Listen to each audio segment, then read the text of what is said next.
Okay. 3, 2, 1. So we've all heard of the first.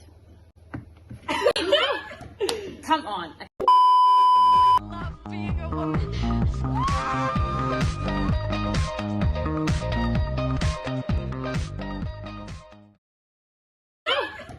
Come on. Okay. So we've all heard of the first wave of feminism, right? Yeah. Basically, where American women and men gathered together in 1848 to rally for equal rights. And then feminism officially hit in Australia in 1888 with women protesting for voting rights as their first major movement. Yeah. Okay, so then have you guys heard of the second wave of feminism? Yeah. Sort of. Okay, so basically the second wave of feminism began in the 1960s and it focused on agendas such as women liberation, which was fair pay amongst women, which by the way we got amazing literature from. Ooh.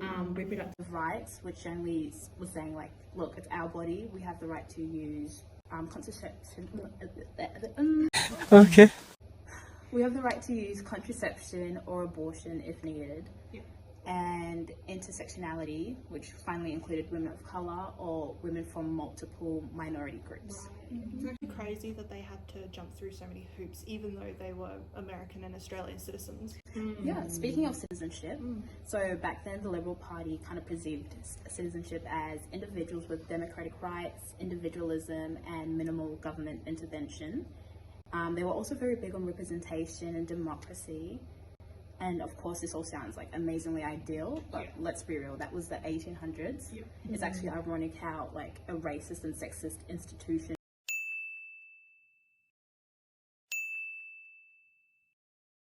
was aiming for these things. So I'm sure they didn't have everyone in mind with that being said, but that's exactly when feminism comes in. Because of that skewed perception, the feminists aimed to expand this view to be inclusive to women. Now, of course, at the time, it kind of like involved white women and white women only, but later on it was much more diverse, as we said, intersectionality. So essentially, they redefined citizenship as individuals with social and economic equality, despite gender. They especially focused on securing legal rights for women, because back then, none, advocating for political involvement and acknowledging intersectionality. Well, did you actually know about the intellectual foundations of second wave feminism? No, what was that? It was based on females as the second sex, which is Simone de Beauvoir's novel, which sets the intellectual stage for the liberation movement in the 1970s. She asked the question, how can women live and form a life that does not refuse the conditions of her existence? Right. This pretty much just alluded that it was possible to forge an alternative to the narrow options women faced back in the day. Okay. Pretty much she popularized the idea that gender and or identity was socially constructed. Right. Since gender was understood as fixed and natural, this was a piping hot take that had global impacts. Interesting. Yeah, so basically the second wave started in the United States. Among all the other social and political movements. And then 10 years later, the Second Sex book was released in America. And this influenced ladies such as Betty Friedan. And she was a journalist before she gave up her career to have children and become a housewife. She felt society's pressure to find happiness through motherhood, however she found this life unfulfilling. Yeah. And then after she went to her high school reunion, she found that most of her old school friends felt the same way. So then she conducted interviews on middle-class white women on their personal experiences as a housewife. And then this led to her releasing her book, The Feminine Mystique, in 1963, which critiqued the private sphere of motherhood and homemaking. She argued that men had the opportunity to flourish in the public sphere of work, politics, and power, while women were subjected to unpaid nurturing roles, as their apparent duty in society was to marry and bear children. Did she lie? She then encouraged women to step outside this sphere and fight gender oppression, of which was referred to the problem that has no name. and her book ended up selling over 3 million copies within the first 3 years of its release. And it quickly became the fuel behind the second wave as middle-class women across the country began to advocate for women's social and political equality. And then these ideals spread to other Western countries such as Australia. Yeah, so liberation in Australia, took its meaning from the Euro-communist Marxism and countercultural movements that were driven by anti-war sentiments in the late 1960s. And these were usually a reaction to increased race and class oppressions that were caused by advanced industrialization in capitalist nations of the West. The women's liberation movement recognized that these dialogues lacked femininity and gender as a whole in their dialogues of equality.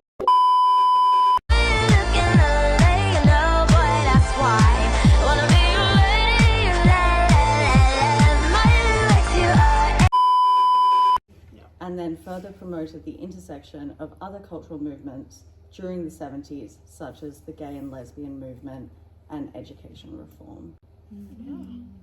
So I kind of wanted to jump in and talk about how feminists organise protesters and public demonstrations to confront the patriarchal norms and to champion women's rights. An example of this was advocating for equal pay rights. Women went on protesters to strike against the lack of equal pay and to protect their wages. Yeah. So in 1969, for instance, Zelda Diaprano acted by following in the footsteps of the barroom suffragettes, sorry. Did you know what she did? No, what she did? She chained herself to the Commonwealth Public Service building in Melbourne. This actually made the protesters more effective than just talking, as it drew more attention. The action was successful in its aim. It drew widespread media and press television coverage. It brought limited legislative change, which made it illegal to pay a woman less for doing the same job as a man. Furthermore, other various aspects of the oppression of women were explored through art and literature. Authors published a variety of books to raise awareness of conventional gender roles and educate the lives of women and acknowledging their accomplishments. So a book I wanted to mention was called The Female Eunuch, produced by Australian author Germaine Greer in 1970. It basically talks about how women were stripped of autonomy and power. Women who denied their sexuality became eunuchs, eunuch being a metaphoric term. It brought to light how women are subordinated in both public and private spheres. She emphasised the patriarchy and called for women to assert themselves and pursue their own desires and ambitions. The book became a symbol for women's liberation, selling out quickly after the first 2 reprints. It was then translated to 8 different languages.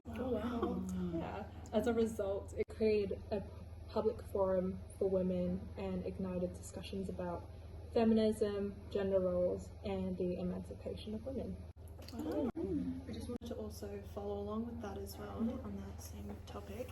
As we all know, women have not always had the rights to their own bodies. We briefly spoke about women's liberation during the second wave of feminism and how the social movements of the 60s and 70s kind of help us to get to where we are today. The post-war baby boom in the 40s to 60s was taking a massive toll on families. Pressure was high to have as many children as you could, and this put families under a lot of stress, and households were getting bigger and the cost of living was skyrocketing, leaving men and women having these questions of, is this really all there is to life?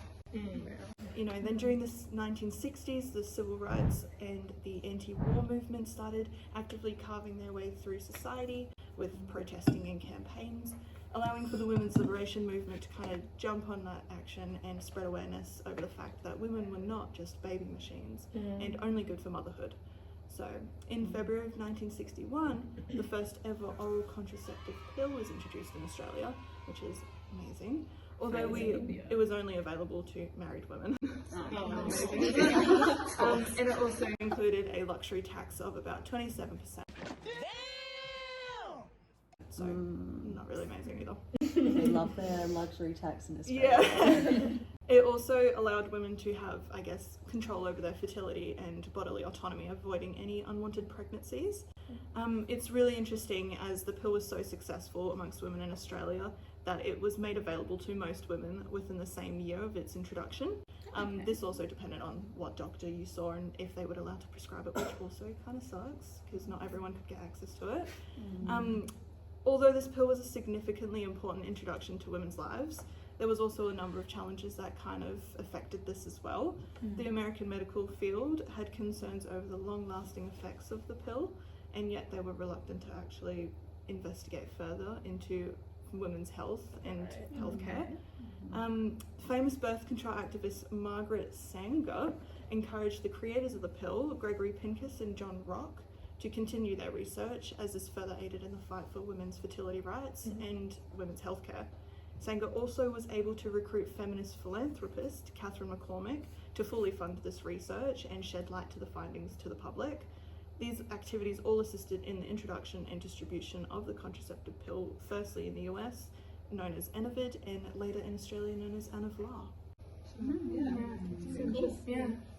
Okay, so as I'm sure everyone here has picked up by now, the impact that second wave feminism had on Australian society was huge, challenging the status quo and igniting flames of change across the country and even the world.